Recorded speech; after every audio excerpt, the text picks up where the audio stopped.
A paz, meus irmãos, chegamos no capítulo 21 desse estudo que estamos fazendo no livro de Gênesis. A partir desse capítulo, finalmente o Isaac passa a fazer parte da história como uma realidade e não mais como uma promessa, né? Talvez você que tenha acompanhado esse estudo desde o início tenha pensado, misericórdia, entra capítulo, sai capítulo e esse filho nunca nasce. Pois é, agora imagina o Abraão e a Sara que viveram essa angústia na pele por longos anos. Mas o dia chegou porque fiel é o Deus que prometeu, né? Bom, eu vou ler apenas os versículos de 1 a 6 para ganharmos tempo, mas nós vamos, com a graça de Deus, comentar todo o capítulo, tá bom? Diz assim o texto: E o Senhor visitou Sara como tinha dito, e fez o Senhor a Sara como tinha prometido. E concebeu Sara e deu a Abraão um filho na sua velhice, ao tempo determinado que Deus lhe tinha falado. E Abraão pôs no filho que lhe nascera, que Sara lhe dera, o nome de Isaque. E Abraão circuncidou seu filho Isaque quando era da idade de 8 dias, conforme Deus lhe tinha ordenado. E era Abraão da idade de 100 anos, quando lhe nasceu Isaque, seu filho.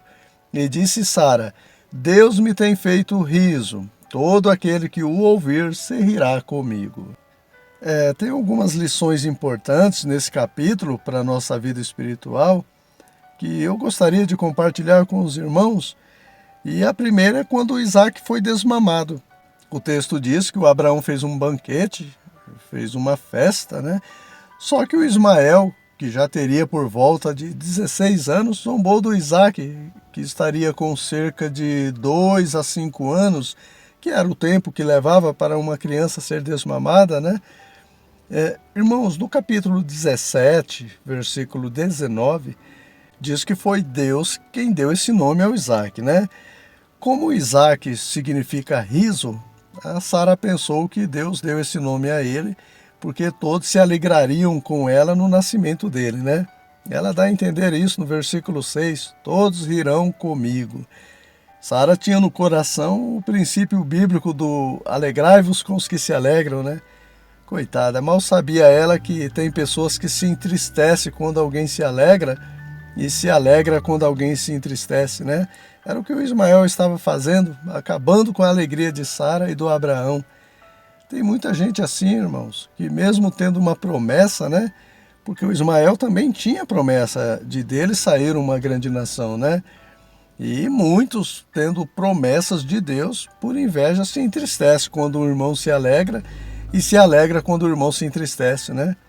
Tipo o pai quando dá um brinquedo para o filho e esse filho se alegra, mas quando o pai dá um brinquedo também para o outro filho, o primeiro já se entristece. Só ele queria ganhar. Era mais ou menos isso que estava acontecendo, né? Quem sabe o Ismael era muito paparicado por Abraão e Sara, afinal ele era considerado como um filho legítimo deles, né? Mas quando nasceu o Isaac, o Abraão e a Sara tiveram que dividir a atenção e o Ismael já não gostou e começou a zombar do Isaac, né? Sara, quando viu isso, falou logo para o Abraão mandar a Agar e Ismael embora, né? Interessante que antes foi a Agar quem tinha desprezado Sara quando nasceu Ismael. Agora é a Sara quem está desprezando a Agar com o nascimento do Isaac, né? A lei da semeadura nunca falha, irmãos, porque foi instituída por um Deus infalível, né? Agora imagina, irmãos, esperar 100 anos para ter um filho e quando tem, começam os problemas, começam os conflitos, né? Por causa do filho, por causa do Isaac?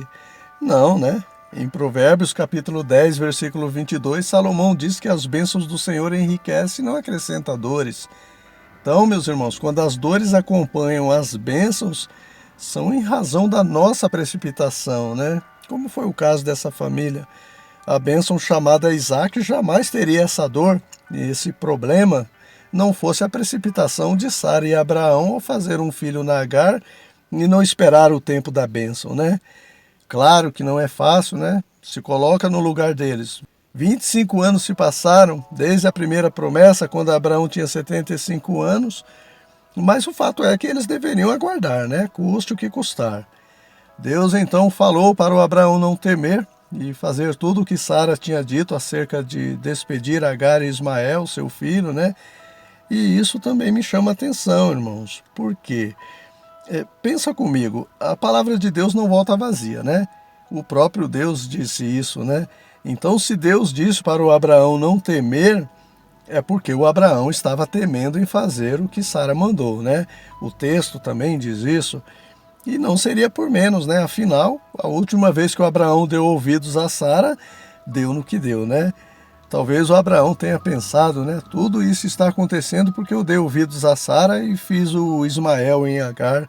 Se não fosse Sara, nada disso estaria acontecendo. Estou fora, não vou despedir ninguém. E até que faz sentido, né? Só que Deus fala para o Abraão fazer novamente o que Sara mandou, né? E o que eu aprendo com isso, irmãos? Aquilo que eu venho falando continuamente, né? Uma atitude isolada não define o caráter de alguém, mas o contexto da vida de uma pessoa. Eu disse isso acerca dos erros de Abraão e torna a dizer com relação aos erros da Sara, né? Irmãos, a Sara tinha seus defeitos, claro, como qualquer outro, né? Só que o contexto da vida dela era de muitas qualidades também. Só o fato dela acompanhar ele sem saber para onde, né? Depois também ali na fome, vamos para o Egito.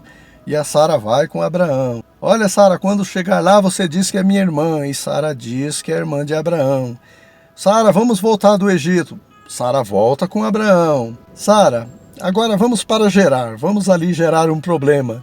E Sara vai com Abraão para Gerar, né? Lá, Sara, você diga novamente que você é minha irmã, tá bom? Irmão, já tinha dado errado uma vez, mas mesmo assim a Sara obedece sem reclamar, né? Percebe, irmãos, como que Sara era submissa ao Abraão?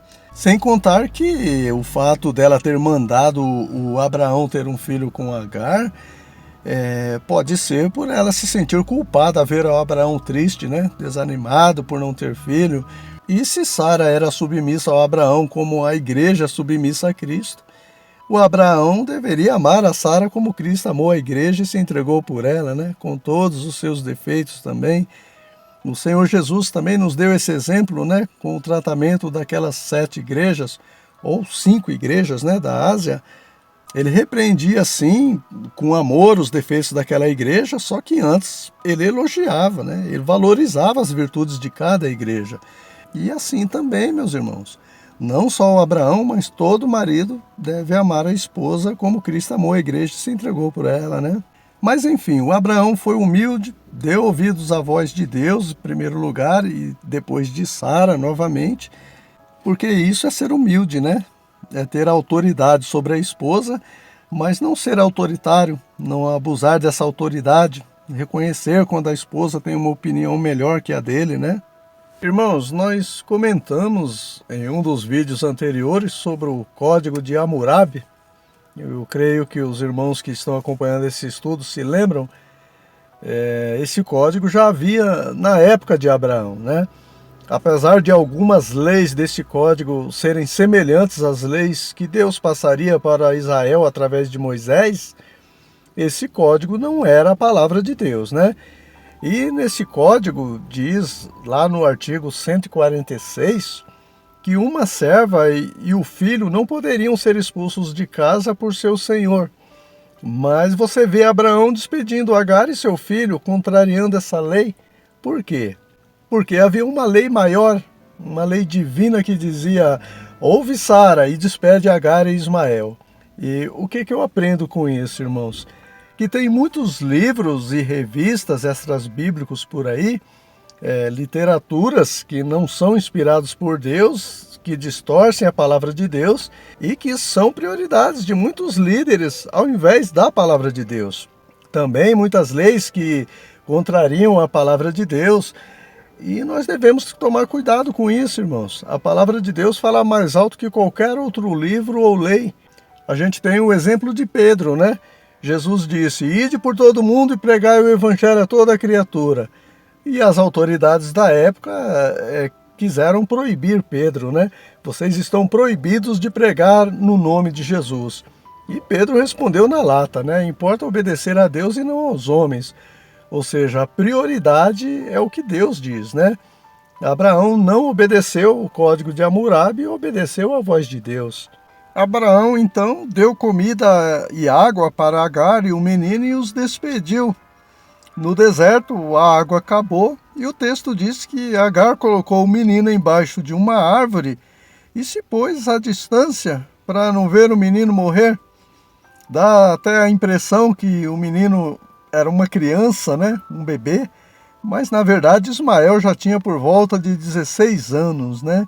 Só que ele já deveria estar bem fragilizado naquele deserto escaldante. Então Agar começa a chorar, aparece o anjo do Senhor e diz, né? Que tens, Agar? Não temas, porque Deus ouviu a voz do menino de onde ele está. Irmãos, a versão da minha Bíblia é a Almeida Revista e Corrigida, né? E eu gosto dessa versão porque é a que mais se aproxima do original. E ela diz que Deus ouviu a voz do menino, né? Tem algumas versões que falam o choro do menino, mas o texto original diz que ouviu a voz do menino. Por que eu chamo a atenção para isso, irmãos? Porque Agar chorou, de desespero, mas chorou, ao invés de clamar a Deus. Diferentemente do Ismael que clamou. Irmãos, se nas dificuldades nós ficarmos chorando pelos cantos, ao invés de clamar a Deus, Ele não vai nos atender, né? O Salmo 22, versículo 4 diz que Deus ouve o clamor dos aflitos. A gente tem aquele exemplo de Davi, quando ele saiu para guerrear, né?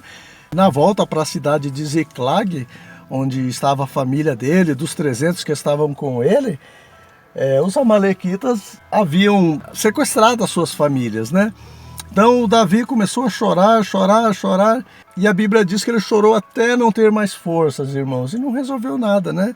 Só resolveu quando ele se esforçou em Deus, quando ele orou e buscou em Deus. Aí sim, Deus foi e restituiu a família de Davi, dos seus homens e tudo que eles haviam perdido, né?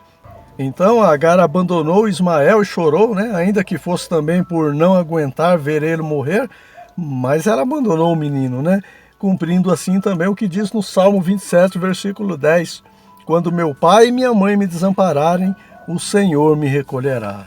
Em seguida, Deus fez aparecer uma fonte de água no deserto e a partir dali, vida que segue, né? Ismael foi flecheiro e você vai ver lá no capítulo 25, versículo 17, o Ismael morrendo aos 137 anos, né? Irmãos, vamos supor que nós não conhecemos essa história, né? E nós lemos esse capítulo somente até o versículo 16, onde Ismael está abandonado à beira da morte num deserto. Depois nós vamos fazer um estudo acerca dos árabes e conhecemos que há milhões deles pelo mundo afora e que vieram exatamente daquele menino Ismael que estava prestes a morrer. Como assim? Pois é, né? Porque fiel é aquele que prometeu: Abraão, também de Ismael farei uma nação, porquanto é tua descendência. O capítulo termina com Abraão repreendendo o Abimeleque por causa de um poço de água que os servos de Abimeleque haviam tomado da força dos servos de Abraão, né? Abimeleque diz que não sabia disso. Eles entraram ali num acordo. As testemunhas do juramento de posse de Abraão foram 7 cordeiras, né? Por isso se chamou o nome daquele lugar de Berseba, que significa Poço dos 7 ou Poço do Juramento, né? E que lição eu tiro aqui, irmãos, para nós encerrarmos? Que o fato de Abraão resolver o problema com Sara, Agar e Ismael não significa o fim dos problemas, né? Porque Abraão se deparou com outro problema. E assim é na nossa vida enquanto vivemos nesse mundo, irmãos. Cada dia é matando um leão, um urso, um gigante. Jesus disse, né, que no mundo teríamos aflições. E o salmista vai dizer lá no Salmo 34, versículo 19, que essas aflições serão muitas, né? Mas em ambos os textos a palavra de Deus nos encoraja, né? Tende bom ânimo que eu venci o mundo, muitas são as aflições do justo, mas o Senhor os livra de todas, né? Os justos aqui são justificados pela fé em Deus, pela fé em Cristo. Irmãos, a vida cristã é composta de apenas uma guerra, mas uma guerra é formada de vários combates, de várias batalhas, né? Então, quando vencemos uma batalha, surge outra, e assim vai, né? Essa guerra só vai terminar quando Deus nos chamar para si.